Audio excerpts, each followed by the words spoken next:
Now been a full week since Sean Suiter was murdered, and still the crime scene at Schroeder and Bennett Places in West Baltimore, it remains taped off at this hour.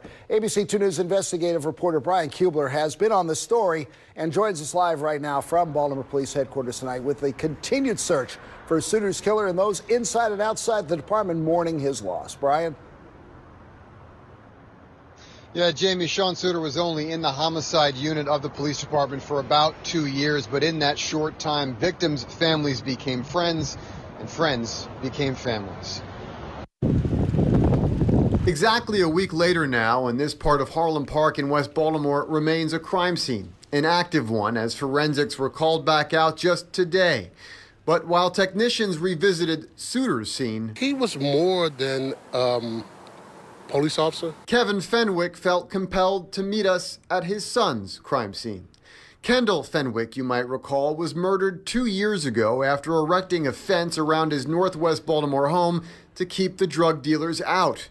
A good, hard-working, honest family man, his killing lingers just a little longer in the barrage of what can be Baltimore's violent crime statistics. A cold-blooded killing that would fall to a brand new homicide detective at the time. Kendall Fenwick was Detective Sean Suiter's first ever case and first ever closure. He brought comfort to my family knowing that we had this person behind bars.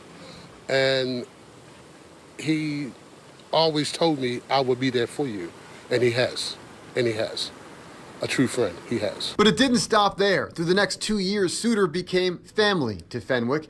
In all of his relationships, that was just simply the detective's M.O. He was a special, very, very special man.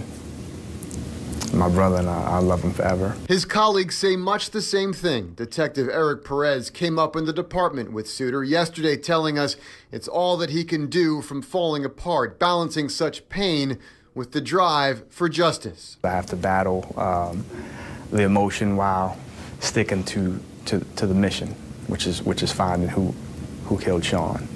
So you have to really know when to turn that switch on and off so that you can stay on course and stay focused on what needs to be done. The concept of closure is subjective. It's personal.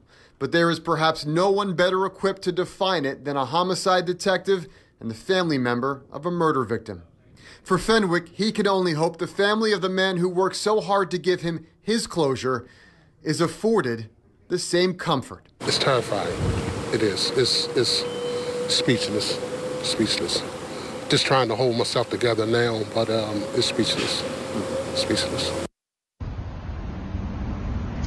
Meanwhile, in just a few moments here, the Baltimore City Police Department is planning to brief the media of an update in this investigation that is now, as you said, Jamie, exactly 1 week old tonight. We will bring this press conference to you live as it happens here from City Police Headquarters. For now, we're live at City Police Headquarters in downtown Baltimore this evening.